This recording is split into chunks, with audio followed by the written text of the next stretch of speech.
My fellow flames of Amethyst, welcome back to another video. My name is Amethyst Abrams, and today I am joined with the amazing Amanda Rischel, who voices Cartethiya and is a great voice actor. So today we're going to be asking her a few questions and having a bit of a conversation with her today. How are you doing, Amanda? I'm doing really well, thank you, and thank you so much for having me on your channel. Of course. I really enjoy the content, and I'm just very excited to talk about games and voice acting and anything in between that comes up. Yes. I myself, obviously, we've spoken briefly in the past. We've discussed voice acting, and she's given me some amazing tips. Learning from a more experienced voice actor is always going to be a great thing to have the opportunity to do. So tell me, how long have you been doing voice acting for? That's a good question.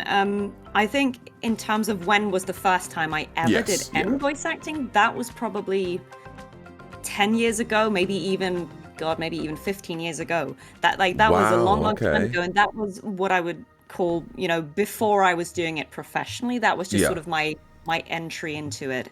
And that was actually it was a games project, but it was more like a demo, like a mock project. It was a collaboration between the Danish Film School and the IT University. So people studying how to become games devs would be working together with film directors to make little game demos. And they needed voice actors for that. And I was a teenager at that point. Like it was a long time ago. So it wasn't, in a professional capacity, but I just thought, oh, I'd love to do it. And there weren't a lot of people who were native speakers, like young performers who were also native English speakers. So I got that, and it was like it was developed for the iToy, which is a completely the iToy, obsolete technology now. Oh my god, the iToy! Yeah, if you don't know what that is, like just Google it. Like that goes way back. That just tells you how long ago that was. So, obviously that isn't a project that, was ever made into a real game or anything, but it was that kind of platform. I think, I had to do all the little efforts and stuff, and that was my first time doing that. And I really, like making the little jump sounds and oh, I got hit, oh, I died. I really enjoyed that, and I thought, brilliant, I want to do more of that. And then, obviously it took me a while until I started doing it professionally, but that was my first time trying it, and I loved it. And then when I started doing it professionally, it was dubbing for animation. Because where I grew up in Copenhagen, there's just not a lot of original production, in the sense that obviously we don't have big animation studios. We don't have a lot of games developers. Right. So there's not a lot of original voice work happening. It's more, animation that needs to be dubbed into Danish for children to watch. So I see.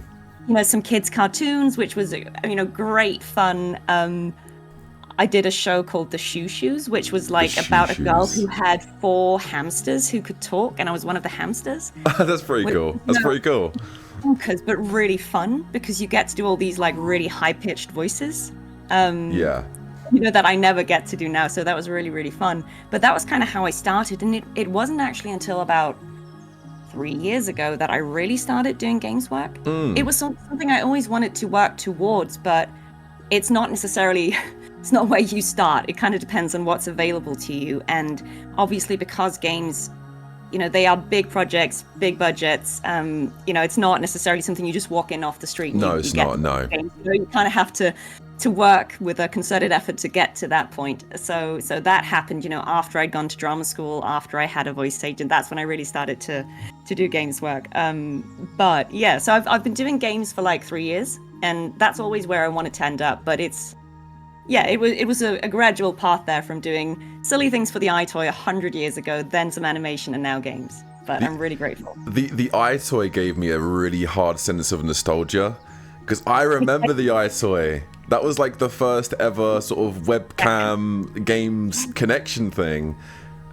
Amazing. That's nostalgic. So cool. To anyone who doesn't know this, or wasn't born at the time, it was this kind of device that you'd sort of you could hold it in your hand and you could wave it in front of what was essentially a webcam. And the idea was then that you could use that to sort of interact with the game world. So this game, I think the idea was that the iToy, the remote that you were holding, was kind of like your hand, and so you could click at things and to interact with them. I don't know what happened with the iToy, like why that was. Maybe it wasn't great. I think the Nintendo Wii came out and they did that the best. The iToy was basically the prototype Nintendo Wii. If anyone out there knows the sense the Nintendo Wii had and you had the remote, that's what the iToy was, but for other devices like PlayStation, Xbox, etc., and other smaller consoles. But I think when the Nintendo Wii came out, it kind of became obsolete because they mastered what I guess they were trying to do. But the iToy, I mean, I even had the iToy when I was growing up, so that's like that's a blast from the past. I don't even remember how long ago that was. Let's not go into that, but it's a while. No, incredible. Okay, well, what do you know? What ignited that spark for you to become a voice actor? What made you want to become a voice actor? So I always wanted to be, I suppose, an actor. Yeah. In general, and voice acting obviously is a subset of that, or a genre, or a type of acting. And I think for me, what I suppose made me really interested in it was that I've always loved both animation and games. Growing up, I liked regular film, but I really liked animation, and it wasn't, specific to like just, Disney movies or something that was very, popular in the West. I remember watching, anime fairly early on, like back in the 90s. Someone gave me a VHS of something called Catgirl Nuku Nuku, which might be cut. I don't know how well known that is, but, it was a story about a guy who was a scientist who had a son, and there was a cat that died, and so he took like the brain of the cat, or like the spirit of the cat or something, and put it like into a teenage girl android who became Interesting. And they would get up to shenanigans. But anyway, like even just that, I just thought, wow, all of these, they're really different. Like the performance styles, even then I noticed were quite different. If you took a 90s Disney film versus anime, like there was just a difference even in performance style. But I thought they were both really interesting, and I thought, how cool is it, because in animation you get to play all these characters that you don't necessarily have to look like, because obviously if you're doing theater or film, you kind of to an extent have to believably resemble what you're playing, but in animation and games you can be anything if you sound like it, right? So you can be older, you can be younger, you could be a hamster, you could be anything. And I just thought that was so exciting, because that means you're not limited to how people perceive you. You are unlimited. It's only what you can do with your voice and your own imagination that sets the limitation. And I thought that was fantastic. And we've talked privately about games. Like of course, love games. I've been playing games, since they were, for DOS, like a long, long time ago. And it's so interesting just to see how the storytelling of games has evolved, like these past decades. It really has. Even back in the day, we just fill in the gaps, from some like old school platformer. Like even if there wasn't, we didn't need much of the story. We'd make it up. But now, games are replacing, not like replacing, but sometimes I think games kind of can have that space of like big blockbuster movies, or high TV series, because the storytelling's so good, the narrative's amazing, the visuals are up there. Like you get this fully cinematic experience now that you didn't 20 years ago, and so I think working in games is amazing, because you are delivering a performance that isn't actually that dissimilar to what you do if you were doing TV or film, because a lot of that now is happening in optical volumes as well. You've got these amazing shows coming out where they're using technology now so that the actors are in front of a big old screen. And that's, they're still giving realistic, grounded performances, but there's this interplay of having, these digital backgrounds, and in editing they can make it look like they're actually there. I feel like the performance you give in games now is becoming closer to the cinematic performance, but again, you get to tell stories that maybe you couldn't necessarily play if it was live action. So I mean, I guess it just always drew me in that unlimited potential for storytelling and the characters you could get to portray. Yeah, like I think like I definitely agree with you. Anime and video games have a unique way of telling certain stories because you would never get those kind of storylines in live action. It's near enough impossible. Obviously, you have the CGI and you have all these, like you said, the technology that's gonna give them a boost to get as close as possible. But it's never gonna be the hyper realistic version of what we could all see compared to anime or video games, because it's just I don't think anytime soon we'll be able to meet that expectation that video games has. But I think video games very soon will be able to meet the expectations of a live action movie, because some of these movies we're seeing, some of the game story that we're seeing, the graphics are so incredible that I'm thinking sometimes in these cutscenes I'm looking at a real person, because the attention to detail is just it's incredible. No, absolutely. And if we're just talking about the visuals, the line is blurring because you've got films that are relying on, motion capture or performance capture and visual effects, like films like Avatar, like going Oh towards yeah. having such a digital, presentation, and, games, they're sort of meeting in the middle in a way. So I think the difference now is less about the visuals, and more about how you're experiencing the story, because as we've also talked about, games are interactive. No matter the genre of the game, they are immersive in a way that it's hard to do with a film or a play, because even if they're, really compelling, the stories that are being told and everything looks amazing, you are still kind of aware that you're sat at home on your couch, with your popcorn watching the film. You're not there. Whereas when you're playing the game, because you are making the choices constantly, down to maybe controlling the camera, or like, where am I going to go, who am I going to speak to, what am I going to say, you have such creative input in a way on the storytelling and how you'll experience it, that I think that's something that that experience is hard to replicate in any other format. And that's what makes games so unique. It's not just that you can tell amazing stories, but you can really make the player part of the story in a way it's hard to do in anything else. Yeah, I definitely agree. As the player, as the main character, as the MC, when you're making these decisions and making these choices, it gives you an element of you're there with the characters that you're playing alongside with. Like there's so many games currently out now that are just proving and pushing the boundaries. I'm seeing everywhere a game called Clear Obscure Expedition 33. Everyone's loving that game. The game's doing absolutely astonishing. I play it myself. It's an immersive experience. Anyone that hasn't played it, I recommend you do. But that's just literally, for a good example, what we're just talking about. A lot of these characters that you're playing alongside with and controlling, it's like you're there with them. So anything that happens to these characters, or any experience these characters go through, it makes you really connect with them, to the point where some people would get more emotional playing a video game than they would watching a movie nowadays, because of how they're telling the story. It's incredible. And you feel responsibility, I think. I mean, certainly, well, I can just speak for myself. When I play a game, I do feel responsibility for what happens, because, my actions led us here, or my choices led us here. And, if there's a certain outcome, I might wonder, oh, okay, could I have changed that? Would that have been different if I'd said something else or done something else? And I think that's just so exciting, that you can actually make players feel responsibility and ownership over how something plays out. And I think that's why those relationships become so meaningful. It's not just, that something happens in the story the way it was written. It's also just, you have a say in how do you react to it. What was the nature of your relationship with this character? How personal is this to you? I just think I think that's something games do really well. That you can't find that experience anywhere else. That's what's so exciting about working on it.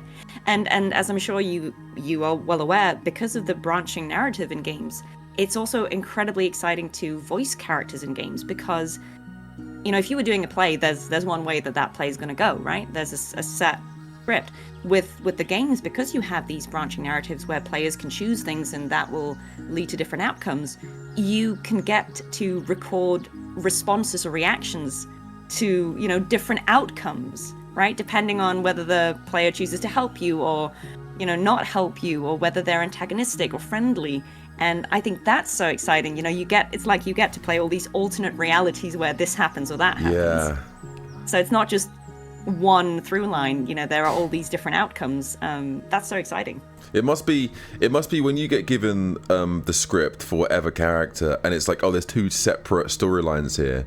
When you do have to perform both of these storylines, it must be so strange to think, well, it's like I'm playing technically two different characters by the end of both of these storylines, and then it makes you wonder what are these players going to choose, and why they choose them? Like, is there like a certain emotion that goes through your mind when you're having to split between these two different storylines?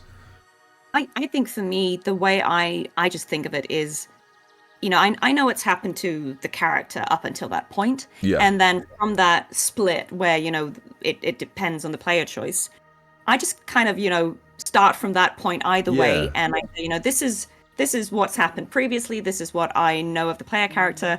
This is what I'm hoping that they'll do. And if they choose this path, well, then this will be my reaction. If they choose the other, and okay. I just kind of work from there and try and keep them completely separate. They're alternate timelines, right? One where they help me and everything's great, and one where they don't and I get really mad, or whatever the outcome is. But I think it is so exciting to get to see both of those. And as you say, you wonder like, oh, which one will they choose? What are they going to see? Will they go back sometime and try the other one and see? I do that sometimes in games. I've done that. If it's an agonizing choice, I will save that game and try both. I can't do it. It's like, I can't bring myself to do this. I need to go back. I have to. Yeah. Okay. Well, obviously, one of the main topics here, alongside voice acting, is your recent character of Cartethiya, who is a character that has recently debuted in the story of Wuthering Waves, which is a game that is beloved around the world. Tell me, when you were cast as Cartethiya, did you know what Wuthering Waves was, or did you have any idea what the game was? I knew of it because I can't remember if it was the Game Awards or something else, but it had been nominated for awards around that time, so I was aware of it. I hadn't played it. I didn't know too much. I mean, I thought the title sounded absolutely epic, which is fitting. But I didn't really know too much about it. And when I was auditioning, I didn't know that it was for Wuthering Waves because there's so much secrecy about auditions that you don't really know. So it was only, once I had the job and I was starting to work on it that I found out more and more about what it was and what the storyline of Wuthering Waves was. And I just thought it was really exciting because obviously, just the parts of the story that I've been involved in are pretty epic and a lot happens, a lot of exciting stuff happens.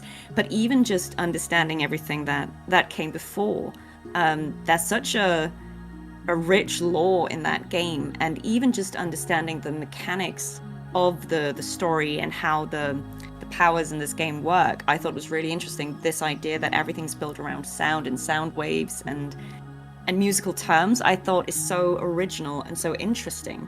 I gathered pretty early on that there was a theme of that kind because, there are so many words, resonators and sonorospheres and discord, and there are all these sound related words, and there were some lovely people who took the time in the beginning to kind of explain the basics of how all this worked, so that I knew what I needed to know to do the character. But no, I didn't know a lot about it, but I just wanted to know more. As soon as I found out, I think I really started doing a bit of research last winter, so before 2.0 released.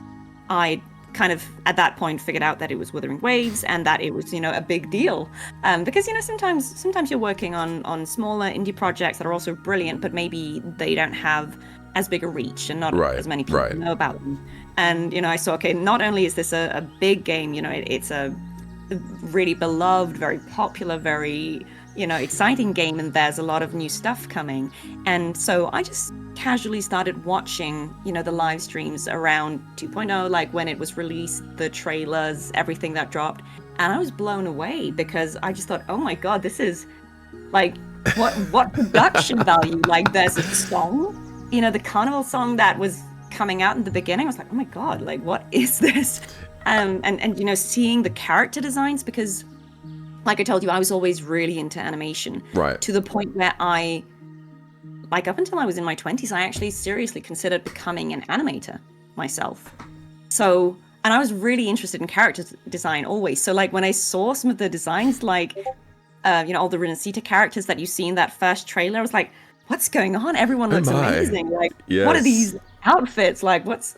Yes. Yeah, I was so intrigued. I was so here for it. And I just thought, okay, I'm in. I'm locked in. I need to know everything. I want to see where this goes. And from that on, it wasn't, you know, it was never just work. It was like, I want to know what happens next. I want to see the next script. I want to get to the next bit. You know, I want to find out everything that happens. Yes. Because it was so interesting.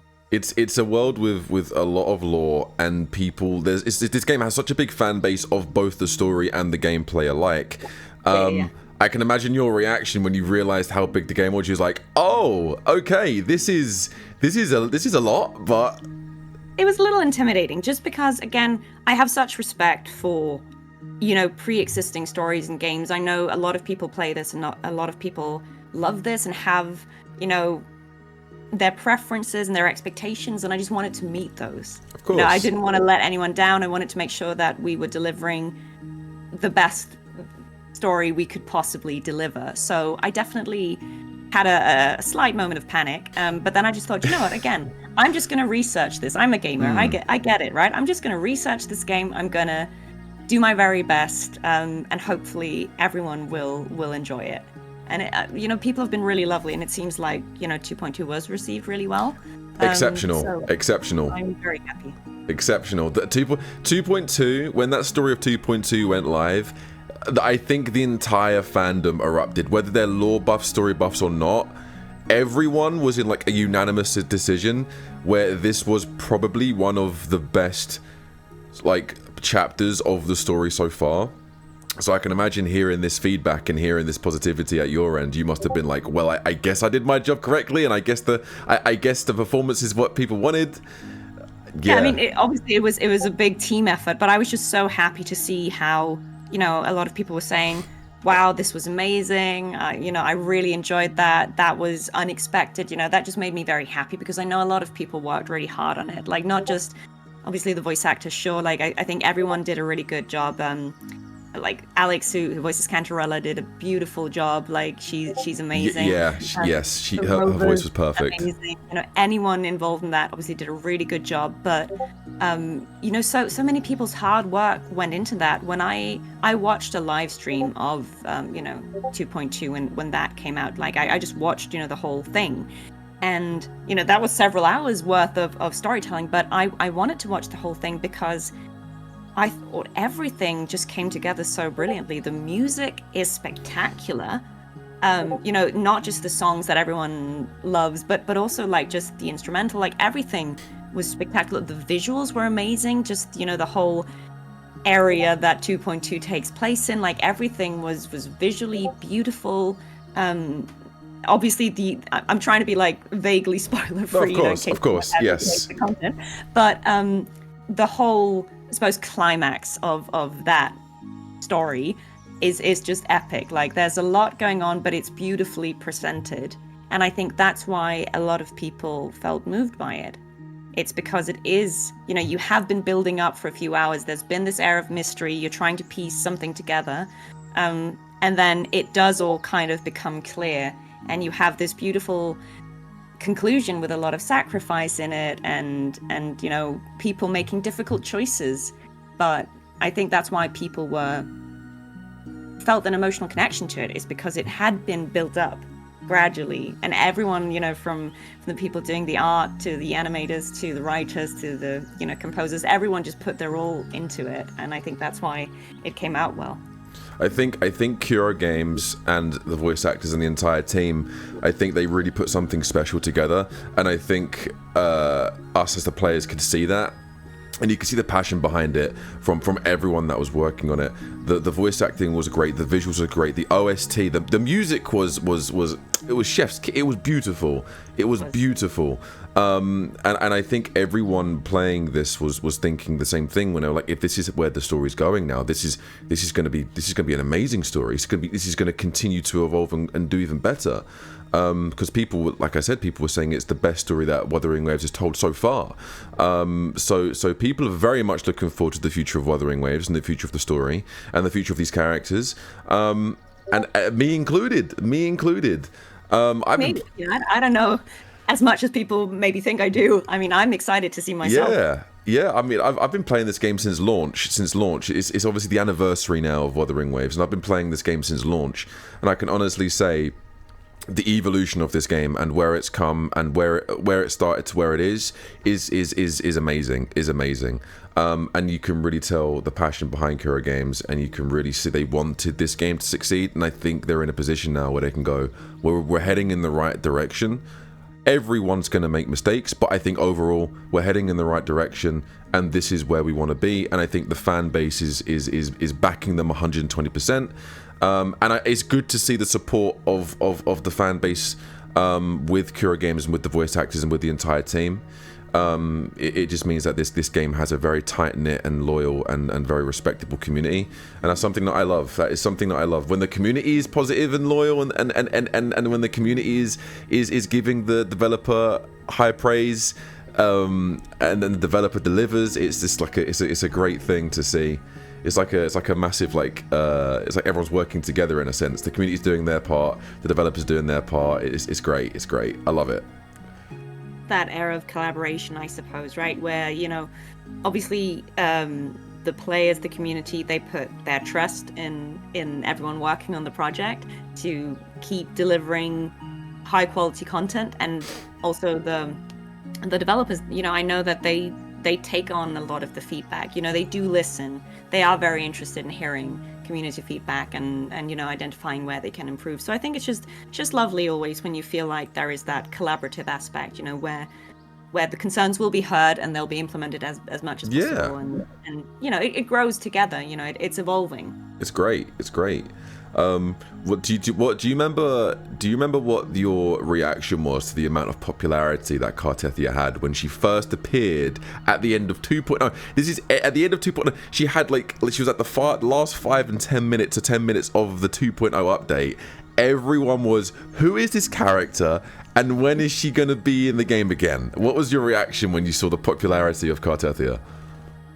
I mean, I just remember thinking, wow, there's a lot of intrigue here.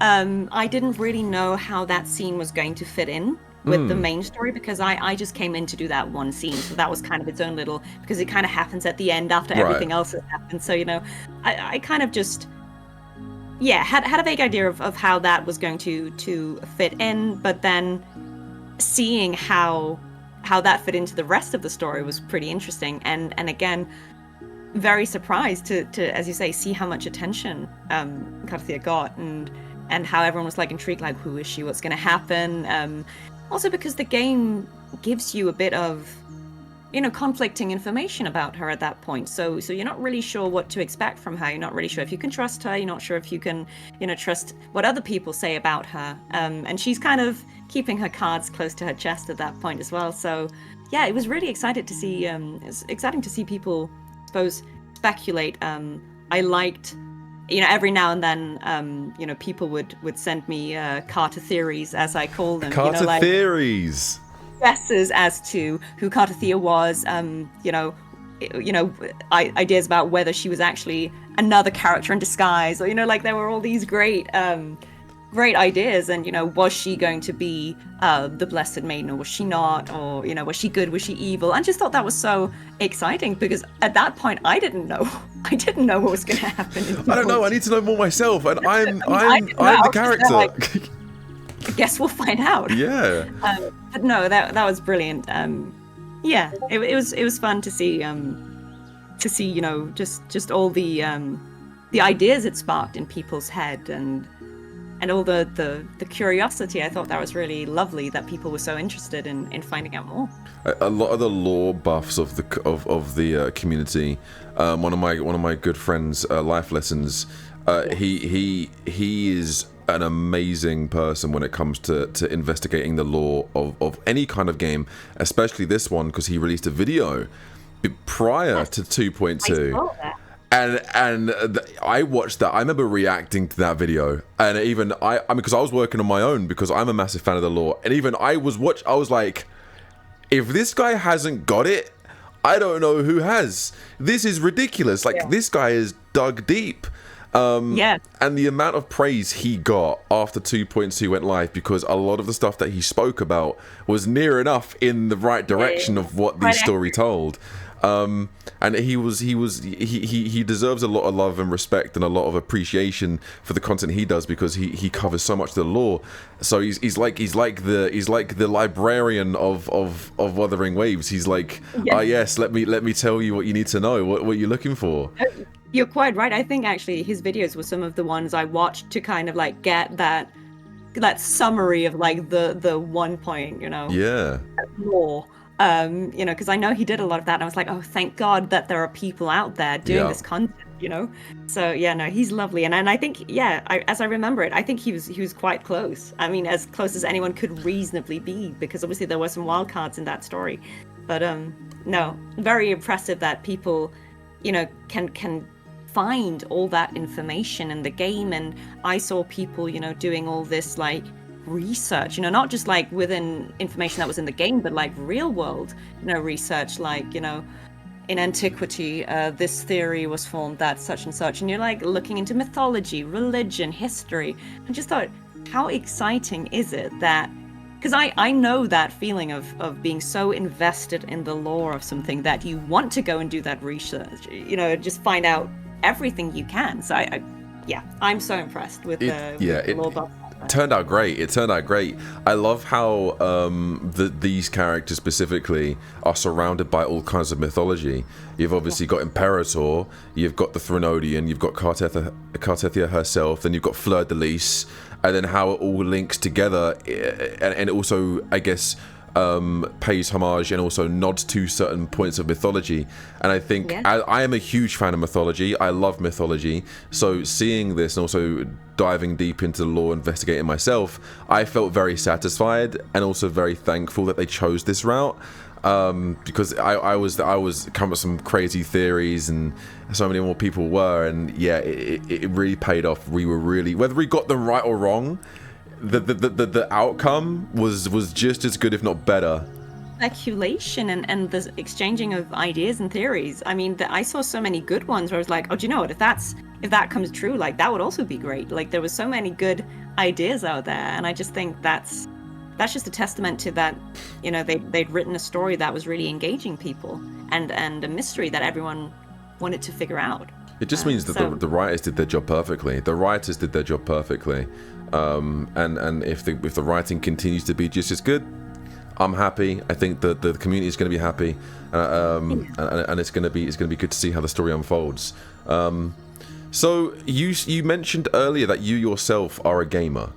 Yes. Are there any games you are currently playing, or any games you are looking forward to playing? I'm not playing anything at the moment. I haven't had a lot of time this year. I'm, devastated to say I haven't had a lot of time this year to play games. Which, I can't complain. It's because I'm too busy working on games. So like, it's a very privileged first world problem. Of course.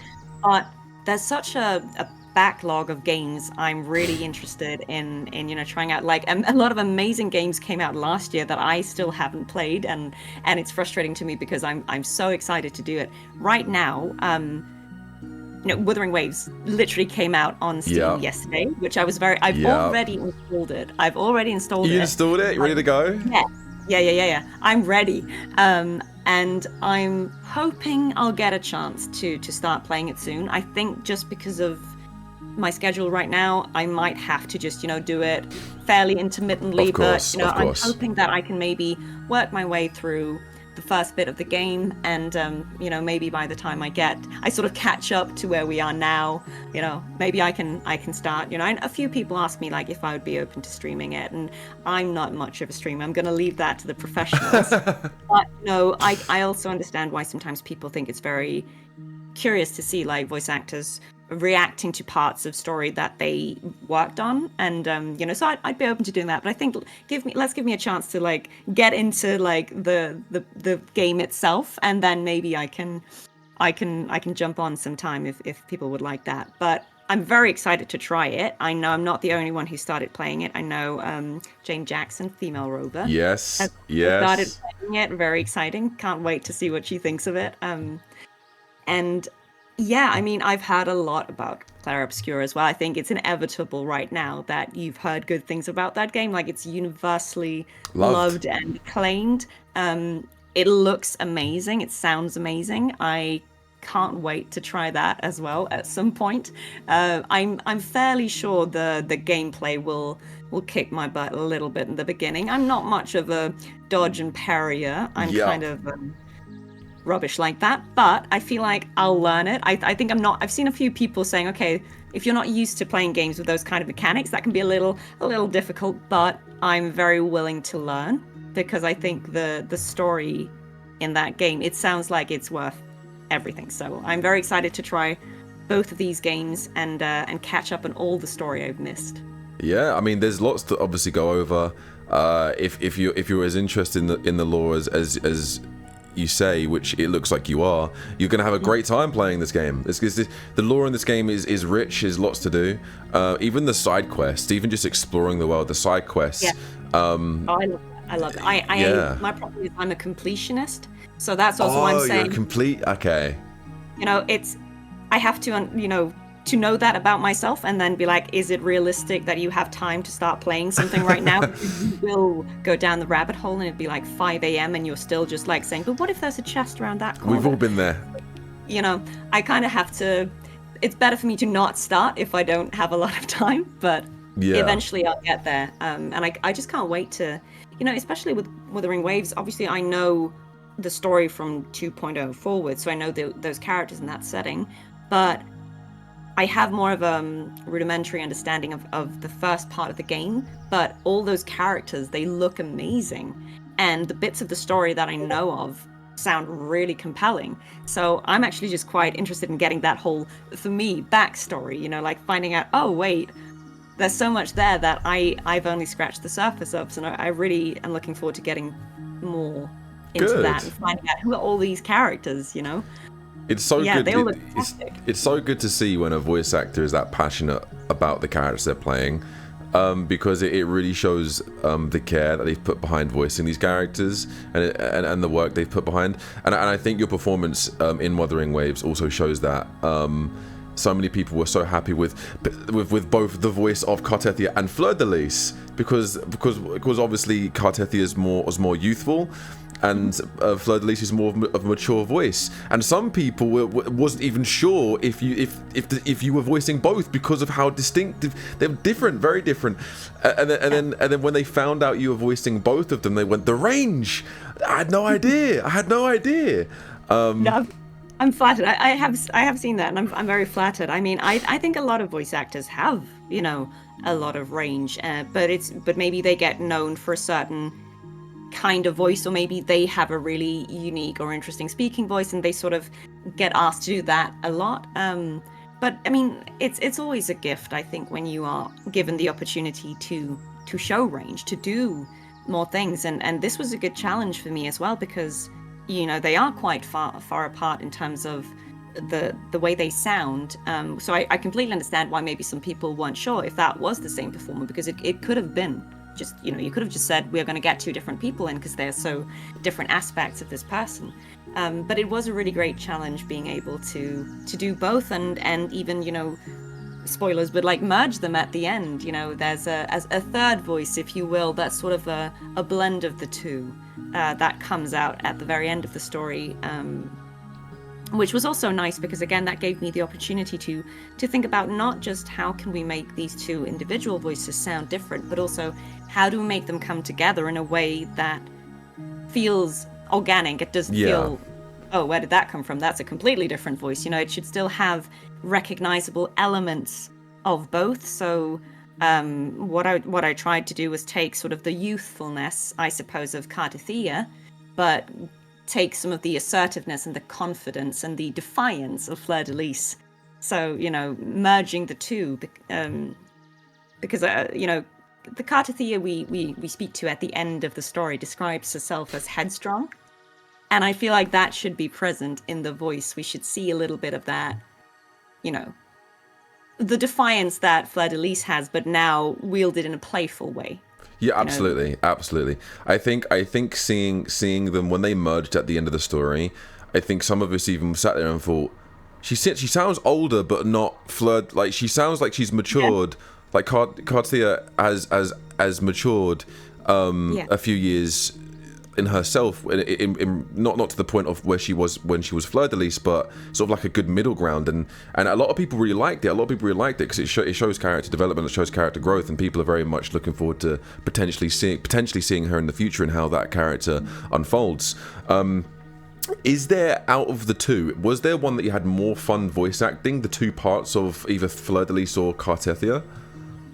I think that it was fun. It was just really fun to do both because they were so different. Yeah. And I think I found Cartethiya slightly more challenging just because Fleur-de-Lis is more in my vocal range. So that's sort of closer to home. And also, I suppose, in age, I'm closer to Fleur-de-Lis than Cartethiya. So I suppose, also probably just in disposition, I think I'm more of a... we all have, everything in us. And I think there are definitely sides of myself that I recognize in Cartethiya, sides I recognize in Fleur-de-Lis. But I think I probably lean towards the Fleur-de-Lis side of things. But I thought they just both had they were just lovely opportunities to show different things. With Cartethiya, I liked her vulnerability.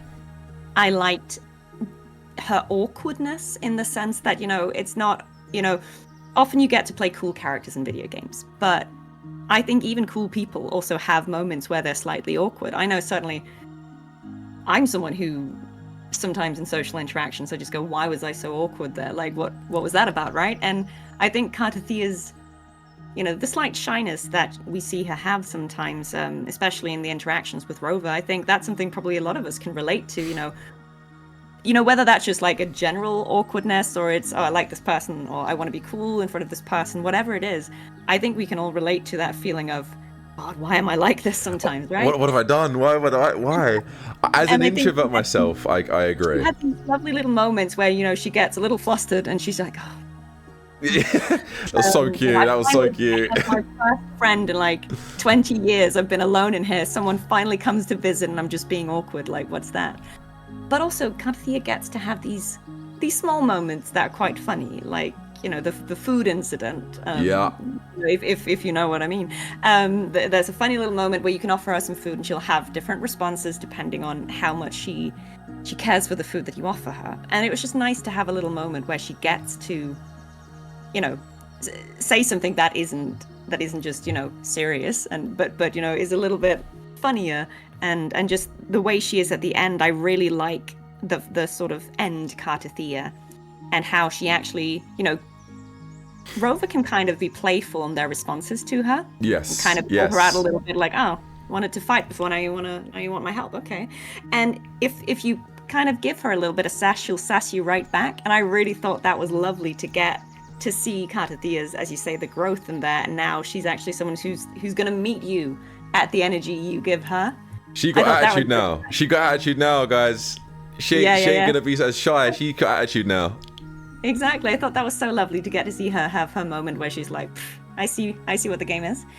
And for Fleur-de-Lis, honestly, just all her lines are so epic. They're so cool. Like, they're so the coolest cool. things I've ever had the opportunity to say. Fleur-de-Lis is so cool. I wish I could be a fraction of her coolness, but she just has great lines. A lot of people have told me that, they really like, she has these epic lines like "Light, come hither," "Suffer my disobedience." So cool. It's so cool. Like everything she says is just really cool and should be on a t-shirt. So even though she doesn't get as much time in the story, I just loved any time I got the opportunity to voice her, because not just because she says cool things, but also because I think she's such a compelling character.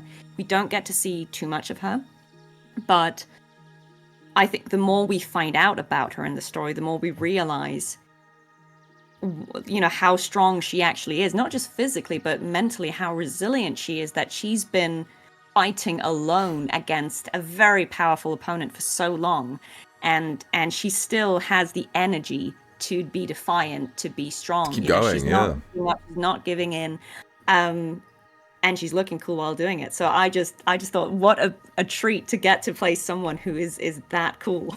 Her design, I think when I first saw that secret trailer at the end of the 2.1 live stream, I was like, what? Who is this? Like, who is this really cool? Look, and then all you hear is you hear the God Killer line, and everyone was like, huh? How badass is this woman? What? And then everyone was just anticipating that story, and then seeing the difference between the two, and it's just incredible. It was just such an experience. But speaking of Fleur de Lis, with the 2.3 anniversary patch, Fleur de Lis herself has become an opponent optional boss for you to fight regularly. I've heard this, and she is very difficult to beat.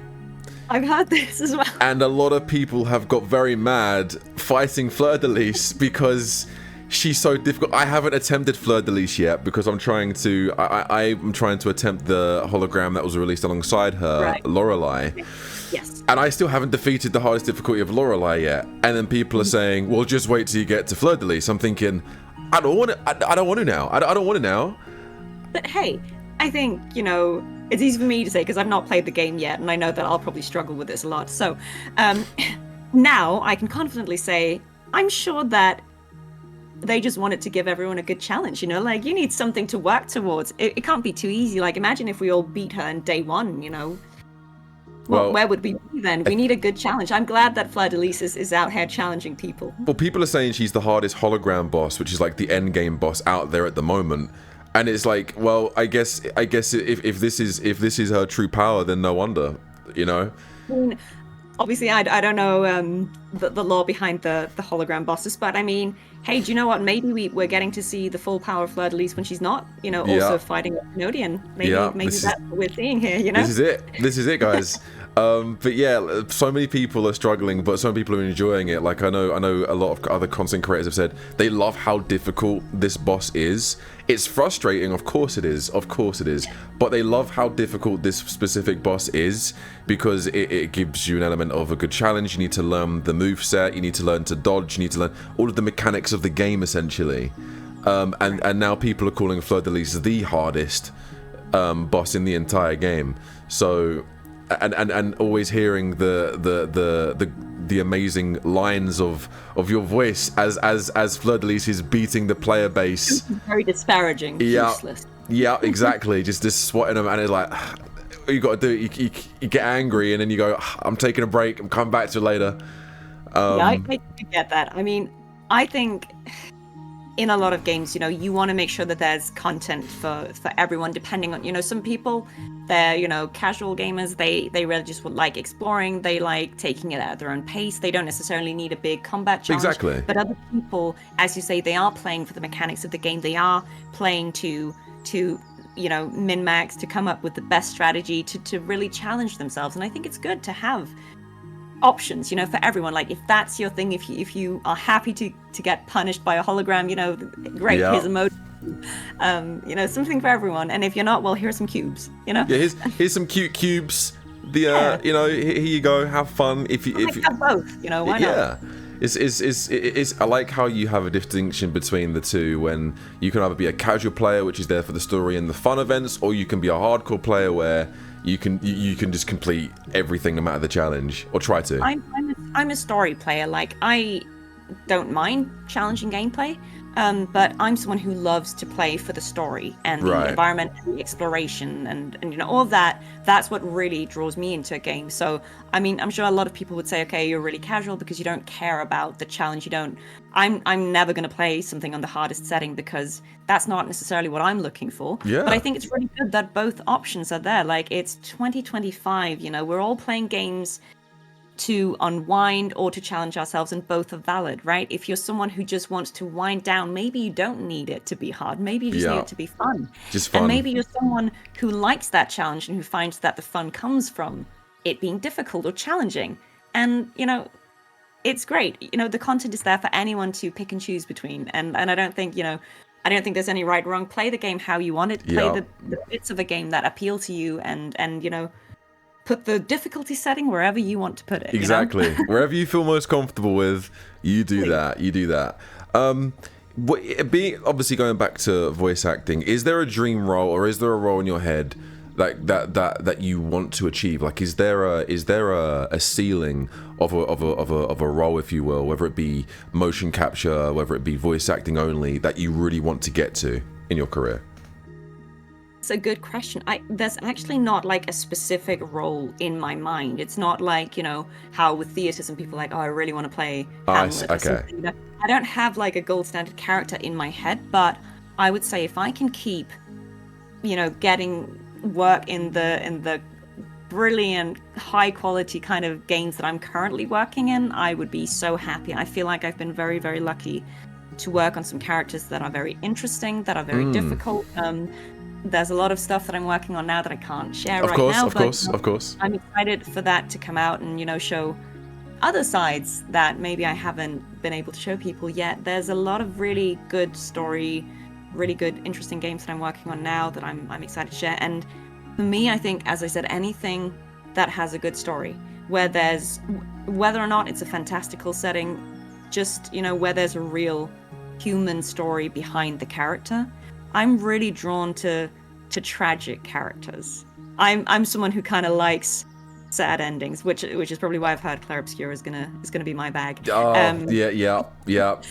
I kind of like that, and so playing these characters, like you could argue that Fleur de Lis like has a bit of a tragic story. Like I really love those characters, so I just love to keep doing more of that, and also just keep challenging myself. keep finding new things that maybe I didn't think I could do, and surprise myself and be like, oh, okay, do you know what? I just want to keep learning, keep growing, keep having fun. Yeah, that's what it's about. I'm so grateful. I just, if I can keep doing what I'm doing, I'll be very happy. That's good. That's great. I mean, the fact that as passionate as you are, and you continue to grow through your career, I think all of us in the community, and all of us just admiring your voices as Cartethiya and Fleur de Lis, we wish you all the best anyway, and looking forward to potentially seeing her again in the game in the future. Last question to close out this interview. Is there any advice for young voice actors out there that you could possibly give to give them the edge or the confidence to get where they want to be? Yeah, I'll try and keep it brief because I could talk about this for hours. But I would say to anyone out there who is a voice actor or an aspiring voice actor, just interested in it, I would say don't worry about what everyone else is doing. Mm-hmm. This is your path. Acting is not a linear profession. There's not a fixed set of steps you can follow and it'll turn out in any way. We're all stumbling through it, finding our own way. So I would say don't worry about what other people sound like. And don't worry about what you sound like. You have a unique voice. Maybe you don't think your voice is cool. Maybe you don't think it's interesting. It doesn't matter. Your voice is unique. Everyone's voice is unique. And what will get you work is your unique voice. A lot of people ask me, either will say, I'm really good at impressions. Will I be a good voice actor? Or they'll say, I can't do impressions. Can I still be a voice actor? And my personal opinion of that is if you are a good impressionist, that's brilliant. That's a skill set. That's really cool. But that isn't necessarily what will get you work. Personally, I don't do impressions. I've never done them. Maybe that's my limitation, but it's not something I've spent a lot of time on, but I've also never been asked to. Nobody asks me, oh, can you sound like, because if they wanted that actor, they'd get that actor. So maybe, if that's a skill you have, that's a great thing, but I would say don't rely on just being able to do impressions. If you can do that, if you have that kind of range, brilliant. But then go and find out what original voices can you do. Because, if you're a good impressionist, that means you've got range. So how can you translate that into unique voices that you do really well, that you could get known for? And if you're not someone who does impressions, don't worry about it. You don't need to be able to do 100 different voices. Some people are really good at that, and some people are very good at one particular voice, and that will get them work. So I would say just focus on you and have fun with it. Find out what you do really well and experiment, challenge yourself. we all have sweet spots, comfortable things that we like doing. Work from there. And, you can use other existing characters or voices as reference, but rather than feeling you have to do a perfect impression of someone else, I would say the better question is, what do you need to change to get your voice closer to that? So, because I know that that's a vague thing to say, to give an example. If I was saying, okay, my voice is, maybe my comfortable voice is Cartethiya's voice, right? So everything is sort of young and it's quite bright and it's British because I'm British. If that was my comfortable voice, I could say, but what if she's American? She can have the same quality, but she's American. That makes her a different character. Or you could be like, what if she's a little bit older? She's still American, but she's a different character. And there's all these little things that you can change. Think about the accents you can do. Maybe you have languages, brilliant. Ages, differences in pitch, differences in pace, different personalities, intentions. Is the character really confident? Are they awkward? Are they confident but turn awkward sometimes? There are so many things you can explore, and just think about what happens if I change this, or what would I need to change to become more like this. Have fun with that. Once you feel really confident with what you can do with your voice, get some acting training, because voice acting is acting. So if you're not an experienced or confident actor, get some training. You don't have to go to drama school. That's obviously a great place to go, but that's not an opportunity and accessible for everyone. So if you can't or don't want to do that, you do classes I would say, do them with voice actors who are currently working, who kind of know what it's like to work in the industry right now, or do it with casting directors, people who cast voice for games companies that you are interested in working for. Try to work with those. A few people I can recommend just off the top of my head that I think are brilliant are Andrea Toyas from Blizzard. She does really brilliant workshops that are very insightful. Kirsty Gilmore is another wonderful director who does workshops. She has some great tips on how you can vary your voice so you can sound really different if you need to come in and do like one line for 5 different characters. A lovely voice director called Randall Ryan has something called the Voice Director, where you can do workouts of 1 hour where you get to try different challenges that will help prepare you for what it's like to work. Essentially, get training from people who are in the industry and who are working in the field of work that you want to work in, if that's games or animation or something else. And once you feel like, okay, I know what I can do, I have some technique, I feel like I'm ready, that's when you start worrying about your voice reels. Don't do it from day one. It can wait. Get confident, because the most important thing is not that you can do a cool voice, it's that you can do whatever it is that you're doing reliably and consistently and confidently. I cannot overstate this. Doesn't matter how cool the voice is, if you can't sustain it, everyone's going to be really disappointed, because you can do it once and then you can't do it again. So that's my really quick rant about voice acting, but I hope that's helpful to anyone listening. Well, you heard it here first. Guys. Honestly, as a starting out voice actor myself, who has also asked Amanda for advice, and she's given me some tremendous advice. Trust what she's saying.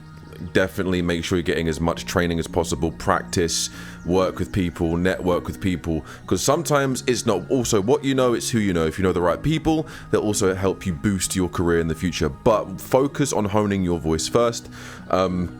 I did a workshop, I did training, I did as much training as possible, not just in acting but in voice acting, and I've been doing on-screen acting since I was 18. I'm now in my mid 20s now, and just hone your skills. There's no time frame, especially for voice acting. There is really no time frame, because your voice is always going to change and evolve, which means there's always going to be an infinite amount of characters in the potential future for you to play. There is no right or wrong way of getting there, just as long as you take your time with it. One thing I can recommend is Mixing Networks is a place that holds a lot of great network, classes with all different voice actors and casting directors and actors on screen and and behind the scenes. That's where I got a lot of my training. I had the pleasure to work alongside Jennifer English and Aliona, who are 2 great people in the industry. And that's all you got to do. Just do not give up. That's one thing. Don't let people knock you down. Don't let people disdain you. Don't let people make you doubt yourself, because doubt is something that's always gonna stop your potential, and that's something that's always gonna you are your biggest enemy. Your mind is your biggest enemy, and if you let people get in your mind, you're never gonna get anywhere. So focus on what you love. If it's something you're passionate about, keep doing it, and eventually it will pay off. There is no time frame, but it will pay off. If you're that passionate, you will get where you need to be. 100% agree with all of that. Excellent. Excellent. Right. Thank you so much, Amanda, for being here. It means a great deal. No, obviously, it means a great deal you being here. It's always a pleasure talking to you. And I'm sure everyone watching this video is also just as grateful for you being here. And we are looking forward to potentially seeing Cartethiya in the future. And I hope you yourself have a great rest of your day. Thank you so much, and to you as well. And thank you, anyone watching. Hope you had a good time. Hell yeah. Thank you guys for watching. I'll see you in the next one. If you enjoyed this video, leave a like, comment, and subscribe if you're new. And I'll see you in the next one. Take it easy.